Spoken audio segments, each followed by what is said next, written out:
Olá, amigos, tudo bem? Bem, espero que sim. Estamos de volta aqui para conversarmos um pouco mais, né? Sobre a vida, sobre as coisas da vida, alguns fatos que são importantes que a gente tem algum conhecimento. E eu vou falar hoje sobre uma figura americana cujo nome é Edgar Cayce. Ele nasceu em 1877 em Kentucky, né? Estados Unidos. E desencarnou em 1945, aos 67 anos de idade. Na verdade, ele era, sem saber esse fenômeno que acontecia com ele, porque ele era apenas um cristão, acreditava em Cristo, provavelmente era católico, então não sabia denominar esse fenômeno que acontecia com ele, ok? Bem, ele era, na verdade, segundo as informações que temos, né, da doutrina espírita sobre os tipos de mediunidade, ele era um médium sonambólico, né? Por que sonambólico? Porque ele, quando fazia as suas leituras, as suas previsões, etc e tal, ele se colocava deitado, né? E se desprendia do corpo, de uma certa forma, se concentrava. Então absorvia essas informações que ele pronunciava sem saber o que estava fazendo, ok? Exatamente o que estava fazendo, quero dizer, sem saber o que ele estava falando quando estava nessa transe, ok? Porque dentro do espiritismo a gente entende que, nesses casos, quem fala pelo espírito por nós são os espíritos que trazem as mensagens, ok? Então, ele foi bem conhecido publicamente pelas curas que ele fazia, porque ele dava receitas para pessoas doentes, sem conhecer as pessoas. Incrível, né? Pois é. A pessoa não precisava estar presente ali ao lado dele, não, do corpo dele. Simplesmente o espírito se manifestava e mandava uma receita e mandava que entregasse a determinada pessoa. Então ele foi ficando conhecido através desse trabalho que ele fez. Ok? Ele também previu a queda da Bolsa de Nova York, que se deu em 1929, né? Que levou muitas pessoas à falência, à miséria, enfim. Isso está registrado lá na história dele, que ele havia avisado um amigo dele uns 4 anos antes disso acontecer. Esse amigo dele era um investidor da Bolsa, tinha muita grana, tinha muito dinheiro. Ele avisou o amigo que desfizesse das suas ações, porque havia uma queda. Só que ele não disse qual era o ano, a data. Ele só previu, mas não... É por isso que eu acho importante, muito importante, no espiritismo a gente fala, né? Que o espírito pode dar uma visão ampla, mas nunca um espírito de luz nos traz uma data, uma coisa específica que vai acontecer dia tal, do tal, do tal, ok? E assim ele teve essa previsão que a Bolsa de Nova York ia ter uma queda, só não sabia quando, claro, porque isso não poderia ser revelado. Mas no que ele pôde fazer, ele avisou esse amigo dele para que vendesse as ações, porque ia haver um problema, ele ia perder tudo. Esse amigo dele então fez o seguinte, pegou as ações, isso foi em 1925, e vendeu todas as ações. Mas, como a queda da Bolsa não se fez imediatamente, naquela época, em 1925, as ações começaram a ter alta, muitas altas. Então esse amigo dele resolveu, não vou parar de investir não. Deve ter duvidado, claro, quem não duvidaria. A Bolsa tendo alta, dando muito lucro, esse amigo dele comprou novamente as ações e continuou investindo. Porém, 4 anos depois teve aquela queda da Bolsa em 1929, seu amigo perdeu tudo e ficou na falência. Então isso é para vocês verem, tipo assim, que é do homem, o bicho não come, né? Então o que está previsto, minha gente, você pode se prevenir, o cara vai falar assim para você, supondo que isso fosse possível, você vai morrer amanhã lá em tal lugar. Você vai fazer de tudo para não ir para tal lugar e não vai ter jeito, você vai morrer. Mais ou menos isso, ok? Por isso que as previsões são desnecessárias. Mesmo que a pessoa se previna, que foi o caso do amigo dele, mas como estava escrito que o amigo dele tinha que ficar pobre, o amigo dele não adiantou nada não, perdeu tudo e ficou na pobreza mesmo. Então, durante o período da sua vida, ele fez mais de 14 mil revelações, por assim dizer, né? Que ficaram registradas nos livros. E ele se questionava bastante também, né? Como ele era cristão, não tinha muita noção de espiritismo, de muita coisa, né? Só era talvez católico por causa de família e tudo mais. Mas enfim, ele se questionava se aquilo que ele estava fazendo era certo, se ele não estava sendo enganado, utilizado para o mal, etc e tal. Estava quase parando de fazer essa... Era um trabalho que ele fazia. Mas enfim.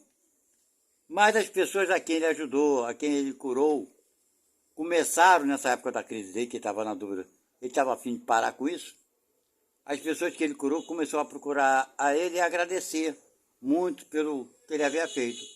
Então esse questionamento se era certo ou se era errado, ele praticamente abandonou essa ideia, porque ele viu que ele estava ajudando muita gente. Então ele falou, realmente eu estou ajudando, então não posso parar. Interessante coisa que parece que essa revelação, segundo os bisnetos dele, né? Dizem que ele teve essa revelação aos 14 anos de idade. Que ele estava do lado de fora da casa, lendo a Bíblia, etc e tal. E um anjo apareceu à sua frente, né? E ele olhou para o anjo, perguntou o que o anjo queria. O anjo perguntou a ele, o que você quer? Qual a sua preocupação? O que você mais quer na vida? Aí ele fala para o anjo, o que eu quero mais na vida é poder ajudar as pessoas. Aí o anjo falou para ele assim, então tá bom, você vai ter o que você está querendo. Nós vamos te dar o que você precisa para ajudar as pessoas. Mais alguma coisa? Me parece que ele estava com um problema na escola, que o professor tentava ensinar alguma coisa, não sei se era alguma coisa voltada para matemática, eu não lembro muito bem a história. Mas estava com dificuldade de aprender. E o anjo falou para ele, não, você faz o seguinte, quando você for dormir, pega o livro e bota debaixo do travesseiro. Amanhã, quando você acordar, vá para a escola, naturalmente você terá aprendido tudo que você precisa aprender. Bem, ele fez isso. Ele pegou o livro, deitou, botou debaixo do travesseiro, dormiu, dia seguinte foi para a escola, fez a prova e tirou a nota máxima. Bem,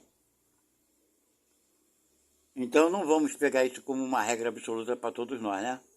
Nós temos que fazer a nossa parte, estudar, estudar, estudar. O resto é com Deus, não é verdade? Então ele estava fazendo a parte dele, ele estava estudando, mas ele não conseguia compreender aquela matéria. Mas com o auxílio desse espírito ele conseguiu, né, ajudar. Se ajudar, né? Mas enfim, isso se deu aos 14 anos. E dali para frente, sempre ele se colocava a esse trabalho para trazer, né, auxílio e ajuda para aqueles que precisavam de ajuda. Ele conta que em 1932, em Virginia Beach, né, também lá nos Estados Unidos, ele convidou uma série de amigos para participarem mais uma vez desse trabalho que ele fazia sonambólico, ok? E ele tinha a ideia dele de fazer previsões do futuro, de algumas coisas que fossem acontecer para frente. Era a intenção dele e desse grupo. Mas, na verdade, quando ele se prestou lá ao seu trabalho, se concentrou, as revelações que vieram foram exatamente do passado, né? Eles não estavam querendo, não estavam se preocupando com o passado, eles queriam saber do futuro. Como ser humano, né? Muito curioso, quer saber o que vai acontecer. Mas foi revelado exatamente o oposto, o passado. E foi revelado então, através dele, sobre como foi feita, né, como foram construídas as pirâmides. Então, as revelações que eles tiveram foi que as pirâmides foram construídas em 10.490 anos antes de Jesus Cristo. Ok? Interessante coisa porque os cientistas, arqueólogos, etc e tal, tinham datado que as pirâmides haviam sido criadas, construídas 2.500 anos antes de Cristo. Porém,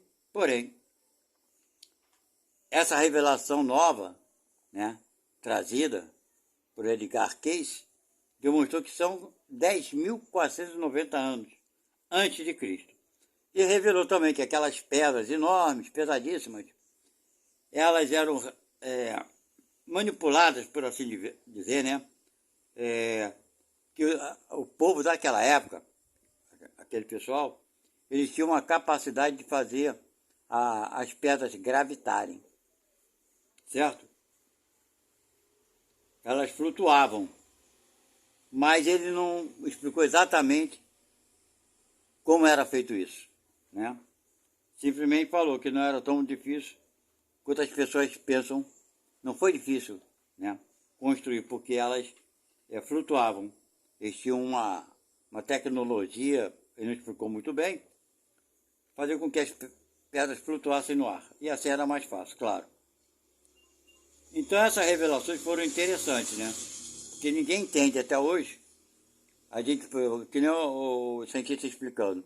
O homem moderno ele faz com que o ferro flutue na água. A pessoa pergunta assim, como o ferro vai flutuar na água? É impossível. Não, gente, não é impossível. Todos os navios são construídos com chapas de ferro. Só que são duas chapas, né, formando entre si um espaço, que é o ar.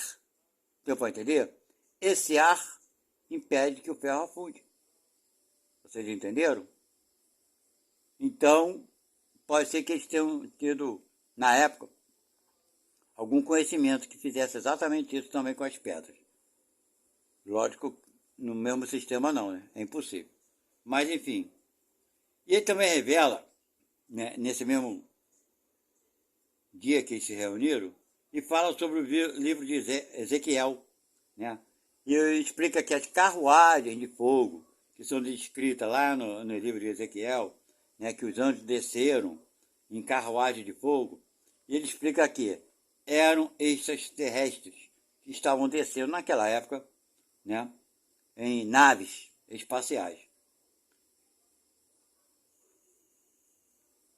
E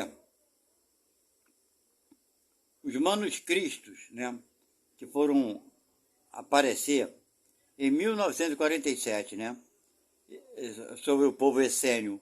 Então, até esse manuscrito que for aparecer depois dessa reunião, que foi feita em 1932, né, ele já havia falado sobre Ezequiel e já tinha comentado sobre o povo essênio, né, a sua cultura, seus hábitos e tudo mais. Coisa que ninguém sabia na época. Só foi descoberto toda essa revelação sobre os costumes dos povos essênios em 1947, quando foram encontrados manuscritos que foram estudados em 1950 e 51. E depois que leram os manuscritos do povo essênio, descobriram que, muitos anos antes, o Edgar Cayce já tinha feito essa revelação, né, sobre a cultura dos povos essênios e como nasceu o povo essênio. Ele também, né, nessa reunião também ele revelou que existem registros da civilização Atlântida e que estão numa câmara secreta, por assim dizer, debaixo da pata esquerda da esfinge, lá do Egito, né? Então tem uma câmera lá que consta todos os registros da cidade Atlântida. E fala que era uma cultura, ele deu uma pincelada assim falando que era uma cultura extremamente luxuosa e poderosa, né? Tecnologia avançadíssima. e que essa cidade, a Atlântida, teria sido criada por seres extraterrestres, ou seja, não foram os seres humanos que construíram. E que supostamente essa cidade ela foi inundada, né, pelos efeitos do cataclisma do planeta, supostamente. Aí não é muito bem claro sobre isso. Mas que os registros dessa cidade estão espalhados pelo mundo em 3 pontos, né, os registros dessa cidade de Atlântida. Um local é na Câmara, né, que é encontrado na pata esquerda ou direita, uma das patas da Esfinge, né, que existe uma câmara onde estão registrados todos esses documentos sobre a civilização de Atlântida. Numa pirâmide, parece que é no México, né, e numas ilhas lá no meio do oceano, ali perto do Triângulo das Bermudas, naquela parte ali. São 3 pontos onde foram colocados os registros da cidade de Atlântida. Ele ficou muito conhecido, assim, por assim dizer, mais conhecido popularmente, em 1943, né? Quando ele publicou pela primeira vez as suas leituras, que falavam leitura, né? As suas revelações seria o termo mais adequado. Começou a publicar suas revelações nos jornais, etc. Tal. Aí ele foi ficando popularmente conhecido, né? E logo em seguida, em 1944, logo depois que ele ficou conhecido, vocês vão ver que ele desencarnou rápido. Em 1944, ele teve uma série de pequenos infartos, vários infartos, em 1944. E, né, os irmãos, os espíritos, que ele falava que conversava com espíritos e com extraterrestres e etc e tal. E que ele tinha acesso aos conhecimentos arcásticos. É esse nome mesmo que se dá. E que esses conhecimentos arcásticos, né, é onde tem todas como eu poderia dizer, as revelações do que é a vida e etc e tal, do passado e do futuro, ok? E ele tinha acesso, né, a esses registros arcásticos, ok? E pensava ele que todo mundo pode ter acesso a esse registro e ter esse conhecimento. Bem, eu acho que ainda não, bem poucos, né? E voltando aqui sobre dizem também que ele poderia ser considerado o pai da medicina holística, né? Porque ele trazia mente, né, corpo, mente e espírito para adquirir uma saúde física mais ampla, ok? E nas suas leituras, nas suas mensagens, vem muito falando bastante sobre isso. Ele também revelou naquela época que existiria uma quinta raça humana raiz, com poderes psíquicos avançados, da celesia, né? Fazer as coisas levitarem. Essa raça virá, e que logo no seu início, quer dizer, não vai ser uma coisa muito rápida, ele nunca datava as coisas, isso é interessante, muito importante observarmos isso, que ele falava que espíritos com mais capacidade estariam começando a reencarnar a partir do ano 2000, né? Do século XX. Ele não fala ano 2000 não, ele fala a partir do século XX. Então, gente, do século XX, que é do ano 2000, né, até o século 30, né, que é o ano 3000, muita coisa pode acontecer, né, em qualquer época. São 1000 anos aí para acontecer isso tudo, ok? Ele não determinou data nem nada disso, mas falou que sim, e que hoje, alguns anos atrás, muitos interpretaram isso como sendo crianças índicos ou estelares, ok? Espíritos trazendo novos conhecimentos, etc., que vai fazer a população avançar mais rapidamente. Infelizmente, muitos médios espíritas e sei lá o nome que dá, essas pessoas que se dizem videntes, né, que às vezes nem é espírita nem médio, mas são videntes, traz informação que já começou a nascer.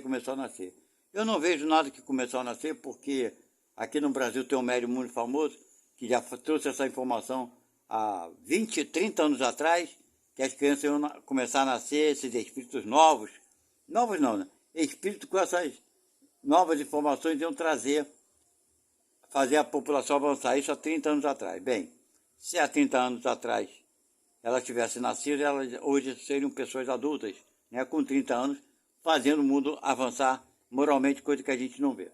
A gente só vê aumentar violência, só vê aumentar tráfico, drogas, milícia, assassinatos, crimes, corrupção, tudo que é de ruim a gente está vendo aumentar. Então acho que esses médicos, esses videntes, infelizmente, estão completamente enganados com as previsões que eles fizeram, ok? Mas esse médium não, né? Esse médium não datou, não disse quando. Ele falou que sim, que no futuro virá uma quinta raça, né? Raça raiz. Por que a raça raiz? Porque é da origem do universo, gente. Nós somos da origem do universo, mas estamos ainda aprendendo, não conseguimos chegar nesse ponto, né? De retornarmos, né? A nossa consciência plena. Porque nos perdemos no caminho, mas porque nos perdemos? Para que chegássemos aonde chegamos. Crescer, né? Crescer, não tinha jeito não. Não pense vocês que fizemos as coisas erradas. Nós estamos tentando fazer o certo. Estamos errando, então, por quê? Cada um sabe de si, né? Quem sou eu para julgar cada um de nós? Mas eu posso generalizar. Estamos errando porque estamos querendo acertar. Uns com mais vontade, outros com menos vontade. Seja como for, estamos querendo fazer o certo. Ok? Então essa informação é muito interessante, porque esse nosso irmão, né? Claro, é nosso irmão, Edgar Cayce, jamais foi considerado, ainda na sua época, como médium, como espírita, como isso sendo alguma religiosidade. E não era. Era apenas revelações, né, da alma e do espírito, independente de religião, ok? Então é isso que eu tenho que trazer para vocês aqui, gente. Essa informação que é muito interessante, muito importante, sobre esse irmão nosso, que desencarnou aos 67 anos, exatamente em 1945, né? Com 67 anos, 67 anos não, com 67 anos de idade, e fez, né, um grande favor para muita gente, ajudou muita gente, curou muita gente. As revelações dele foram importantes, de certa forma sim, nos mostrando que os extraterrestres sempre tiveram contato com o ser humano no planeta. Isso não é novidade nenhuma. Ok? Deixa eu explicar uma coisa para vocês, gente. Quando o ser humano, aqui no nosso planeta Terra, lá no início, bem no início, né? Não tinha muito conhecimento das coisas. Era muito mais fácil de um extraterrestre chegar aqui e interagir com esses seres, ou não era? Os seres olhando para o céu, à noite, sem luz, né? Só com a luz das estrelas ou da fogueira. Aí vem a nave, desce, eles ficam admirando aquilo tudo, aquilo desce para eles, faz o contato, ajuda eles nisso, naquilo. Para eles é alguma novidade? Não, é uma coisa que não tem explicação. Hoje a gente sabe dos poderes que infelizmente, na Terra, a gente compara tudo com a Terra, os poderes que o homem tem na Terra usando para o mal. E a gente acha que alguém que tem um poder maior também vai usar para o mal contra a gente. Não é verdade? Então hoje os temores que a humanidade tem é muito maior do que quando se nós estávamos aqui na Terra ou não, ou se estivéssemos no outro planeta, seja como for, era muito mais fácil receber as coisas que vinham do céu, sem alarde, sem espanto, como uma coisa natural. Então no passado, há 50 mil anos atrás, há 10 mil anos atrás, 20 mil anos atrás, era muito natural esse contato, esse intercâmbio. Eram os seres do céu, só que a gente entendia que esses seres eram deuses, né? Era o criador disso, o criador daquilo. Não, eles traziam conhecimento e tecnologia que nos auxiliaram, né? Ou seja, auxiliou a raça humana a crescer aqui mais rapidamente em tecnologia. Ok? Então não é novidade alguma. Se hoje eles não aparecem aqui, porque não tem necessidade. Porque o dia que tiver necessidade, e se nós tivermos a capacidade de aceitá-los com condições amorosas, coisa que não temos, porque quando eles vieram muito tempo atrás, também não tinha amor não, mas tínhamos a ignorância completa. Isso nos ajudava a ter esse intercâmbio, né? Hoje nós não somos ignorantes completamente, e talvez esse raciocínio, esse nosso entendimento do bem e do mal, nos prejudique. Esse que é o ponto. Quando a gente aprender a lidar com amor, aí sim. Com compreensão, aí sim. Eles farão presente, ok? Então fica aqui esse estudo nosso, que vamos dedicar, né, a esse pequeno trabalho, por assim dizer, a esse nosso irmão, Edgar Cayce. Edgard. Caice. Ok? Que Deus o ampare ou proteja, esteja ele onde estiver.